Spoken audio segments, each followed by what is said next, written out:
네, 날씨가 확 추워지고 꽁꽁 얼어붙었죠. 남북 관계도 그렇고 동북아 정세도 그런데요. 정치권도 그렇습니다. 국정감사를 두고도 꽁꽁 얼어붙으면서 이슈가 커지고 있습니다. 두 분의 부드러운 토론, 따뜻한 토론으로 한번 풀어볼까요? 박원석 전 국회의원 나오셨습니다. 안녕하십니까? 안녕하십니까? 민현주 전 국회의원 나오셨습니다. 안녕하십니까? 안녕하세요. 네, 가볍게 워밍업하는 차원에서 지지율 얘기 좀 하고 넘어가야 될 것 같은데요. 여러 정쟁의 이슈가 있고 지금 복잡한 사안도 많습니다. 과거 여러 가지 발언의 문제들도 있었는데 대통령 지지율은 돋보이거나 소폭 상승인 분위기예요. 32% 나왔는데 어떤 상태다라고 정의를 해야 될까요? 박 의원님부터 먼저 말씀해 주시죠. 그 수치보다 흐름이 중요한데요. 추세. 네. 네, 추세로 봤을 때 뭐 크게 변하지는 않은 것 같아요. 네. 0.8%포인트 소폭 상승을 했는데 일단 지금 안보 위기가 굉장히 고조되어 있지 않습니까? 네. 이틀에 한 번꼴로 북한에서 계속 지금 미사일 발사를 했고 또 다른 한편으로는 윤석열 정부의 국정 능력이 굉장히 실추되면서 추락하면서 위기의식을 느낀 지지층의 결집 이런 것들이 아마 소폭 반등 이루게 된 배경이 아닌가 싶은데요. 근데 이게 정말 추세 전환으로 나타날지 이건 좀 더 지켜봐야 될 것 같아요. 네. 아직까지 지난 그 뉴욕 발언으로 인한 악재 네네. 또 감사원의 좀 무리한 감사로 인한 악재 네네. 이런 것들을 완전히 털어버렸다고 보기는 어려울 것 같아요. 예, 더 지켜봐야 된다라는 얘기고요. 민 의원님. 저는 국민의힘 내부 이제 갈등, 그다음에 혼란 이런 네네. 부분들이 좀 많이 정리가 됐죠. 네. 그리고 비대위가 안착이 되는 상황이 됐고요. 그러면서 더 이상의 이제 국민의힘에 관련해서는 이러쿵저러쿵 뭐 내부적으로 시끄러운 일은 없겠구나. 이제는 국정 운영을 조금 하기 위한 안정세를 취할 거에 대한 기대감 이런 부분 때문에 하락세가 멈췄다는 데 저는 방점을 찍고 싶고요. 네네. 그러니까 이게 실질적으로 얼마만큼 상승했다라고 보긴 사실은 어렵다고 저도 봐요. 네. 다만 더 이상 하락하고자 하는 이 추이를 하락의 요인들을 조금 이제 더 이상 국민의힘 내부적으로 그 요인들을 좀 막아냈다, 정리가 됐다라는 측면에서 앞으로 이제 비대위가 정상적으로 운영이 네. 되고 뭐 비대위지만 정상적으로 운영된다는 말이 좀 모순적이긴 하지만 네. 비대위 그다음에 원내에서 국정감사를 통해서 지난 문재인 정부에 대한 감사 정확하게 하고 짚어내고 그리고 윤석열 정부의 공약사항들을 어떻게 이행할 것인가 그 네. 청사진이 나오면 지금의 하락 추세가 멈추면서 조금 상승 동력을 얻어가지 않을까 싶어요. 예, 추세는 봐야 된다라는 얘기, 브레이크는 잡았다라는 얘기까지 들었습니다. 리얼미터가 미디어 트리뷴 의뢰로 지난 4일부터 7일까지 전국 성인 2,012명을 대상으로 조사한 결과고요. 중앙선거 여론조사 심의위원회 홈페이지를 참고하시면 됩니다. 이준석 대표가 가처분이 기각되고 윤리위에서 추가 1년 징계를 받으면서 여가부 폐지가 나왔습니다. 그래서 이게 20대 이제 이준석을 지지하는 이제 그런 여론들이 좀 떠나갈까봐 여가부 폐지를 다시 한번 드라이브를 걸어서 뭔가 좀 지지세를 잡는 거냐라고 얘기가 나오고 있는데 이 부분에 대해서는 어떻게 보십니까, 박의는? 글쎄요. 대선 캠페인 할 때 이른바 이제 20대 남성들의 그런 표심을 의식한 일종의 이제 갈라치기 차원의 여가부 폐지 캠페인을 했던 상황하고 지금 이제 집권을 한 이후에 어떻게 보면 정부 조직 개편 차원에서 여가부 폐지를 얘기하는 거하고는 조금 다를 것 같고요. 네.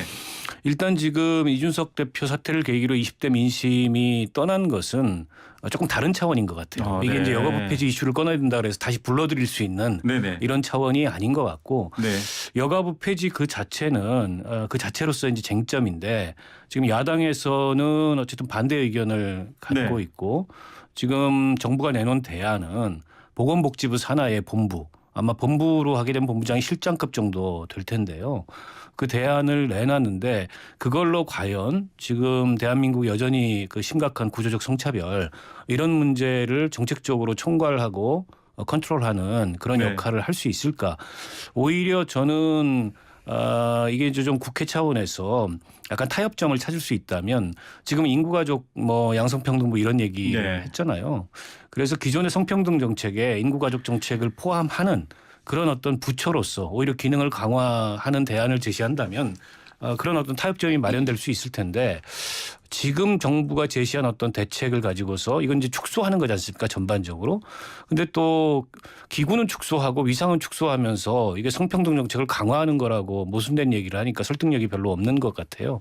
아마 국회 논의를 좀 지켜봐야 되는데 정부 조직 개편안이 여가부 폐지안 하나만 올라왔다면 모르는데 이게 이제 세트거든요. 네. 지금 국가보훈부로 격상하고 네. 또 재외동포 재단을 재외동포청으로 확대 개편하는 안까지 같이 올라와서 이게 하나의 패키지이기 때문에 저는 국회에서 좀 논의를 좀 밀도 있게 해서 정부가 어쨌든 정부 조직 개편을 낸 거를 뭐 다 부결시키거나 이러기는 어려울 것 같고 어떤 타협점이 마련됐으면 하는 바람입니다. 예, 정부 조직 개편안이지만 더 논의가 필요하다. 외신들도 윤석열 대통령의 여성 정책에 대해서 좀 비판적인 얘기를 하기도 하거든요. 네. 민 의원님은 또 여성 정치인이시니까 더더욱 이게 이제 여성가족부를 폐지한다는 그거 하나 때문에 비판적으로 밖에서는 볼 수도 있을 것 같아요. 네네. 내용을 잘 모르는 상황에서는 정확히. 네.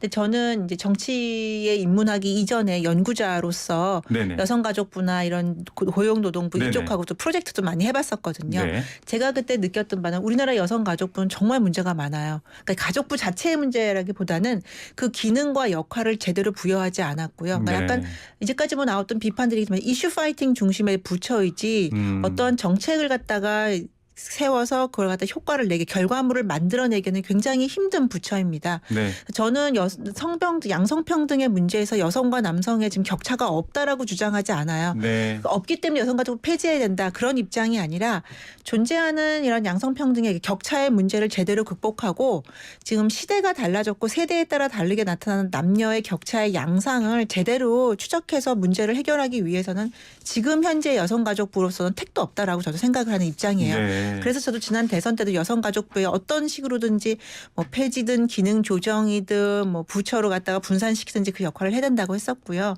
지금 윤석열 정부에서 나오고 있는 여성가족부를 어떻게든 분산하는 저는 폐지라기보다는 분산이라고 네. 얘기를 하고 싶은데 이제 고용기능 같은 건 고용부고요. 교육기능 같은 경우에는 교육부에 보내고요. 네. 예산은 기재부에서 지금 성인지 예산 같은 걸 하고 있거든요. 네네. 성인지 예산은 기재부에서 확실하게 할 수 있도록 밀어주고 문제는 이제 총괄의 문제인데 그러니까 네. 가족기능은 보건복지부에서 가고요. 네네. 돌봄이나 가족기능은 문제는 그러면 이것들이 각 부처로 이제 나눠져 있는 여성가족부의 그렇죠. 기존에 있던 역할들 기능들이 제대로 되는지를 누군가는 점검을 해야 되잖아요. 어디선가는. 그것을 누가 할 것이냐의 문제가 지금 대두되는 것 같아요. 그래서 컨트롤 타워를 누가 할 것이냐. 저는 이거를 굳이 뭐 따로 뭔가를 만들지 않더라도 대통령이 직접 챙기시면 된다고 생각합니다. 수석실을 하나 만들어야 되나요? 수석실을 만드는 건 뭐 사회정책 수석이 네네. 지금 있죠. 사회정책 수석 네. 발표도 했고요. 수석실을 만드는 것도 그건 괜찮고요. 네. 대통령이 직접 챙기셔서 회의 때마다 이걸 직접 챙기시는 모습을 네. 보이면 저는 이거에 대한 가지고 있던 일말의 사람들이 갖고 있던 불안감 이런 것들은 충분히 해소가 될 수 있다고 생각을 해요. 예. 그런데 문제는 이제 제가 말할 때 각 부처의 여성가족부의 기능들을 원래 할 수 있는 네네. 기능을 이제 전담반을 만들었을 때 그 부처 내에서 다시 이 기능들이 마이너한 네. 부서가 되는 거 아니냐라는 결정들이 있는 거죠.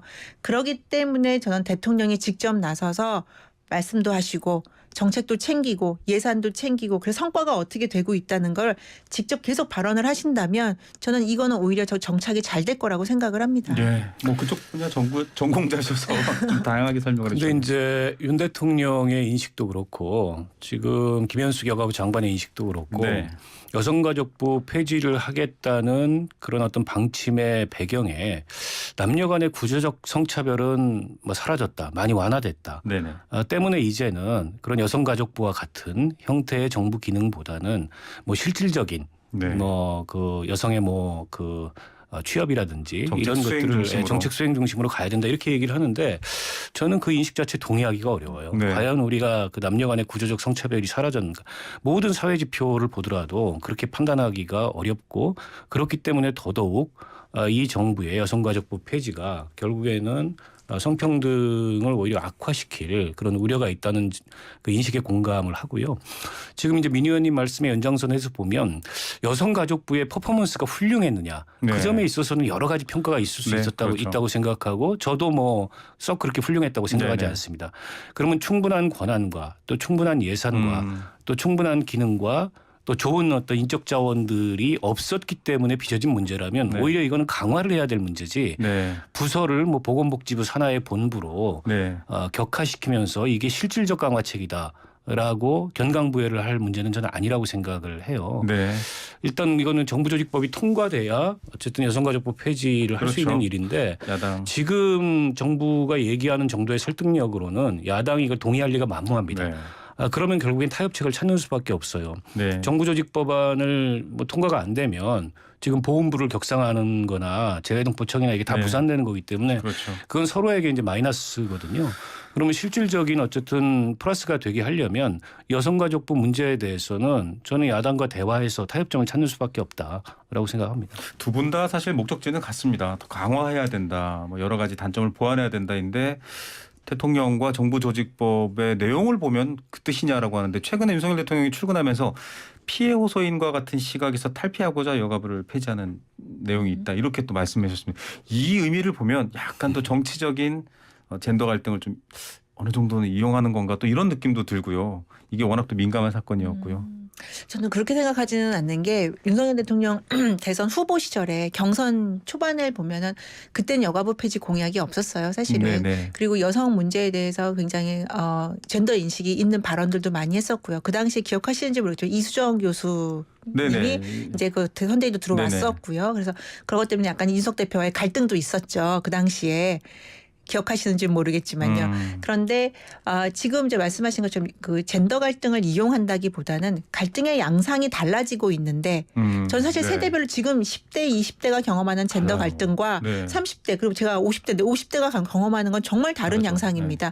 이런 갈등의 양상도 달라지고 그리고 격차라는 문제도 취업률이라든지 그다음에 임금 격차 그다음에 업종별 취업 이런 것들도 그 취업의 양상도 달라지고 격차의 네네. 양상 달라지고 있는데 지금 여성가족부는 예전에 70년대 80년대 젠더 갈등이라든지 성별 격차 그 수준에 맞춘 계속 그런 퍼포먼스나 정책을 갖다 내놓고 있는 게 문제가 있고요. 네. 한 가지만 더 좀 말씀을 드리면 기능을 강화하면 된다고 말씀을 하시는데 여성가족부 기능을 강화해도 의미 있는 역할을 그러니까 뭐랄까 효과적인 정책 결과가 나오기가 어려운 게 예를 들면 일자리 창출 문제도요.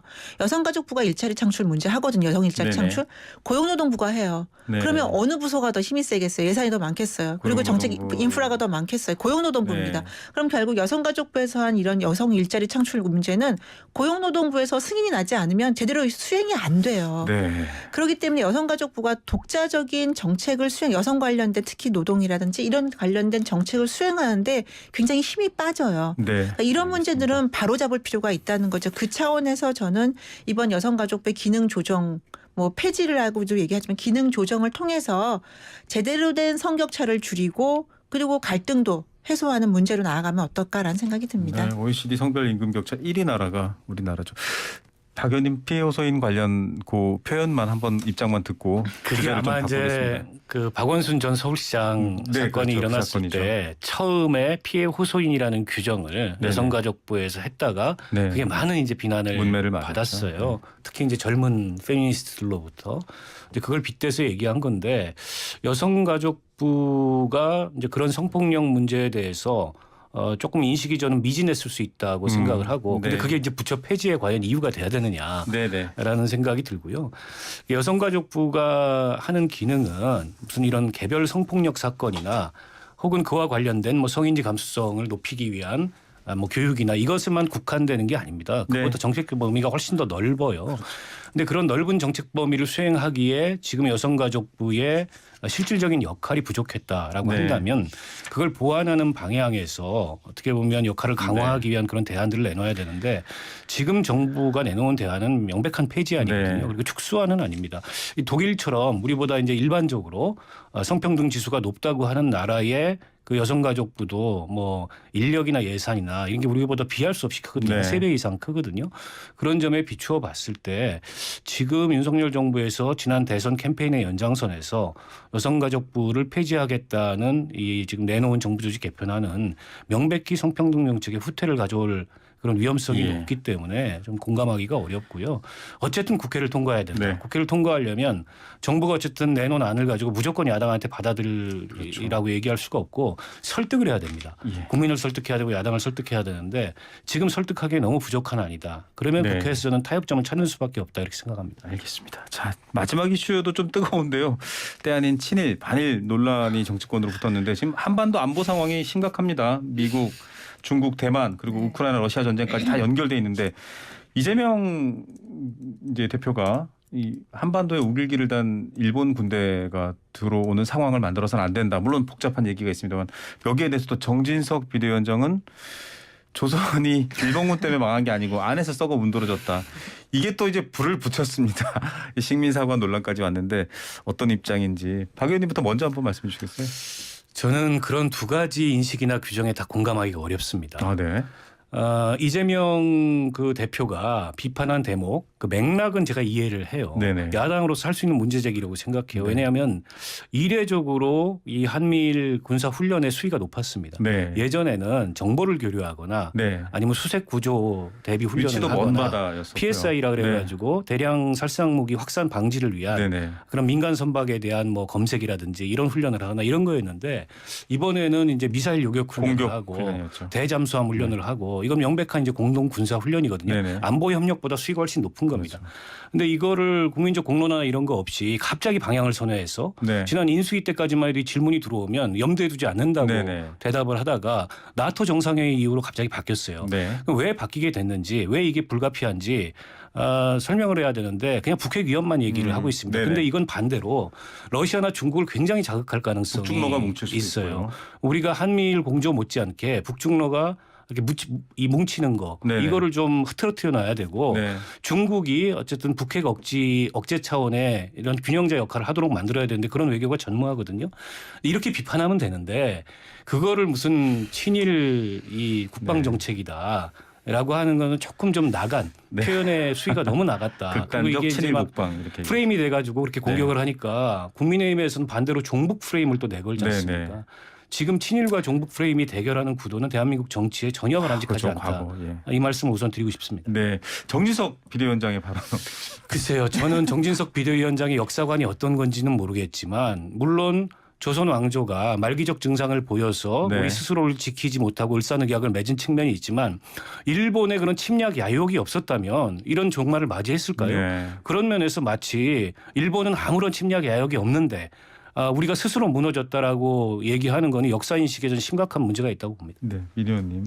정진석 비대위원장은 조금 말이 과하게 나간 것 같고요. 네네. 이제 이게 친일 이 프레임이 아니다라는 걸 강조하다 보니까 좀 네. 말이 과하게 나간 것 같고 이재명 대표의 발언 관련해서는 저는 이재명 대표가 지금의 상황에서 초조함 그다음에 지지층 결집 너무 상투적인 전략이긴 네. 한데 그거에 너무 지금 집착을 하고 있는 게 아닌가 싶어요. 네. 그러니까 지금 이재명 대표가 국방위에 있잖아요. 네네. 그리고 계속 그냥 북핵의 지금 위협 속에서 제7차 핵실험한다 이런 것들 계속 나오고 있고 또 보수층에서는 안보에 대한 걱정 네네. 우려도 있고 핵 공유의 문제 이런 것들도 계속 이슈화되는 상황에서 어떻게 여기서 본인의 민주당 대표로서의 스탠스를 잡을까 고민을 하다가 핵 공유에 동의할 수도 없고 그렇다고 7차 핵실험을 비판할 수도 없고 이런 상황이 되다 보니까 역으로 찌르려고 하면서 지금 뭐 친일 프레임을 걸고 나온 것 같아요. 이건 네. 이재명 대표로서는 저는 대단히 실수한 발언이다라고 생각하는데 이재명 대표가 그날 이후에 뭔가 사과라든지 아니면 뭐 다른 이슈로 전환을 하기보다는